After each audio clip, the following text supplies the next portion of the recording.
Hi viewers, VRX77. This is my YouTube channel. Please watch and subscribe. Press the bell icon to get more videos. నా content నచ్చినట్లయితే like చేయండి, మీ బంధుమిత్రులకు share చేయండి, నాకు support చేయండి. Today burning topic. Railway stations, bus stands లోపల food తినడానికి వీలు లేకుండా ఉంటుంది. ఇప్పుడు ఈ యొక్క ప్రయాణం చేసేటువంటి ప్రయాణికుల సౌకర్యార్థము ప్రభుత్వాలు ఏర్పాటు చేసినటువంటి యొక్క ఫుడ్ స్టాల్స్ విషయం లోపల తగు జాగ్రత్తలు తీసుకోవాలి.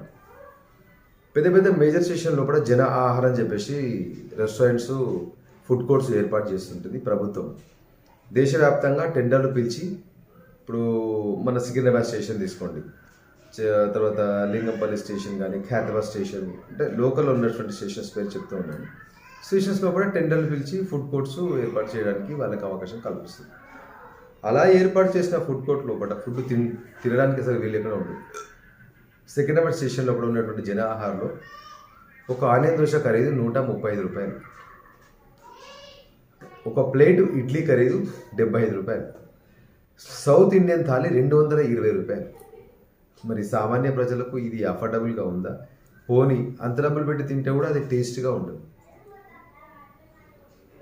మైదాపిండితో చేసినటువంటి ఇడ్లీలు, మైదాపిండితో చేసినటువంటి మిరపకాయ బజ్జీలు, ఆ సగం ఖాళీ ఉడకని సమోసాలు, ఇంకా తాలి విషయంలో చెప్పాలంటే నాణ్యత లేనటువంటి రైసు, ఆ నీళ్ళలో ఉప్పు కారం వేసినటువంటి చారు కూరలు.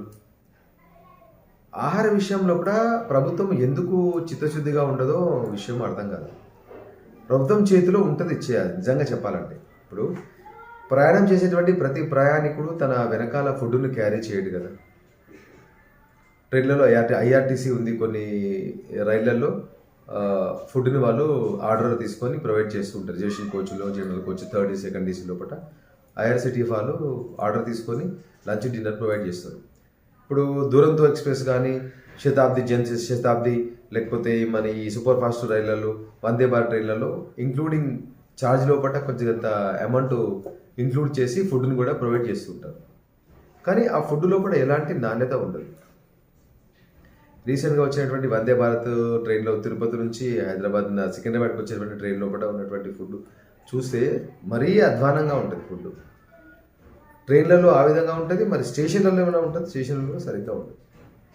దీనికి పరిష్కారం ఏంటంటే ఈ స్వయం సేవక ఉపాధి సంఘాలు ఉంటాయి కదా, డ్వాక్రా గ్రూప్ మహిళలు ఉంటాయి కదా, వీళ్లకు ఈ ఫుడ్ కోర్ట్లను మొత్తం వీళ్ళకు కేటాయించాలి.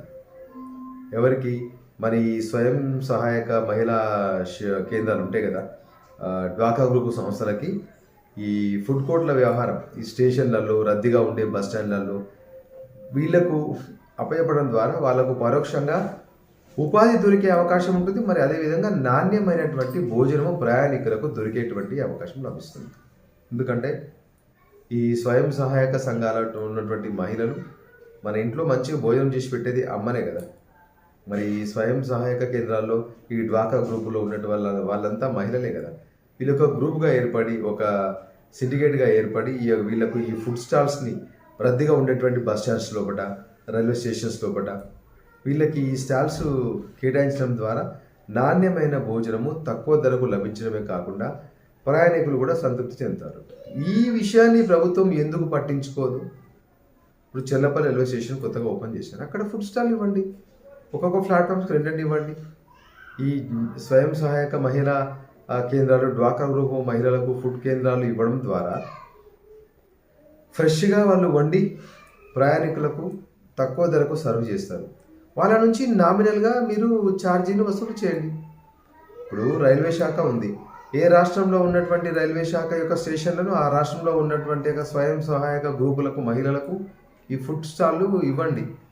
బేషుగ్గా నడుస్తాయి, ప్రయాణికులకు కూడా అందుబాటులో ఒకట ఫుడ్ లభిస్తుంది, తక్కువ ధరకు లభిస్తుంది. అదేవిధంగా ఈ మహిళలకు, ఈ డ్వాక్రా గ్రూప్ మహిళలకు స్వయం ఉపాధి కల్పించే విధంగా ఉపాధి అవకాశాలు వాళ్ళ కూడా లభిస్తాయి కదా. చిన్న విషయం, మంత్రులు, ఈ రైల్వే శాఖ మినిస్టర్స్, మన రాష్ట్ర ముఖ్యమంత్రులు, కేంద్ర మంత్రులు తలుచుకుంటే చిన్న విషయం చేయడంలో ఎంతవరకు చేయొచ్చు కదా ఈ విషయం. తద్వారా ప్రయాణికుల కష్టాలు కూడా తీరిపోతాయి. ఏదో పరికిమాల ఫుడ్ డబ్బిచ్చి కొనుక్కొని నేను చాలాసార్లు తిన్నాను కాబట్టి నాకు ఈ విషయం పైన అవగాహన ఉంది కాబట్టి నేను ఈ వీడియోని పోస్ట్ చేస్తున్నాను. జన ఆహారం సికింద్రాబాద్ లోపల 135 రూపాయలు ఒక ఆనియన్ దోశ, పుల్ల ఉంటుంది, నోట్లో పెట్టబుద్ధి కాదు, ఫ్రెష్గా ఉండదు. మిరపకాయ బజ్జీలు మైదా పిండితో చేస్తారు వాళ్ళు. ఇడ్లీలు గోడ కొడితే మళ్ళీ తిరిగి మన చేతిలోకే వస్తాయి, అంత గట్టిగా ఉంటాయి. వాళ్ళు క్వాలిటీతోని ఆహారం చేయరు. ఎట్లా అంటే ఈ ఆహార విషయంలో కూడా ప్రతి ఒక్క స్టేట్కు ఒక్కొక్క రకమైనటువంటి ఆహారం అలవాట్లు ఉంటాయి. కర్ణాటక పోతే బిస్బిల్లాబాతు, అది నువ్వు బిస్బిల్లాబాత్ నువ్వు ఎవడో బీహారానికి కాంట్రాక్ట్ ఇచ్చి వాడు చేయమంటే వాడు ఎట్లా చేస్తాడు? ఇప్పుడు ఆంధ్రాకి వచ్చేసరికి ఇడ్లీ దోశ వడ ఆంధ్రాకు ఉంటుంది. ఎవడో నువ్వు రాజస్థాన్ అనుకో లేకపోతే బీహార్ అనుకో కాంట్రాక్ట్ ఇచ్చి నువ్వు సికింద్రాబాద్ స్టేషన్లో కూడా పెట్టి ఇడ్లీ దోశ చేయమంటే వాడు ఎట్లా చేస్తాడు? అంటే వాడికి ఆహార విషయంలో కూడా వాడికి అవగాహన ఉండదు. లోకల్ చెఫ్ను పెట్టుకొని వాళ్ళకి డబ్బులు ఎక్కువ వేయాల్సి వస్తే వాడే తయారు చేస్తాడు. అంటే ఆహార పదార్థాల విషయంలో కూడా నాణ్యత ఉండదు. ఇలాంటి చిన్న చిన్న విషయాలని ప్రభుత్వం ఆలోచిస్తే మహిళా సంఘాలకు కూడా ఉపాధి దొరికేటువంటి అవకాశం ఉంటుంది. At the same time railway ప్రయాణికులకు కూడా ఆహార విషయంలో కూడా వారికి కూడా మంచి ఆహారం తక్కువ ధరకు దొరికేటువంటి అవకాశం ఉంటుంది.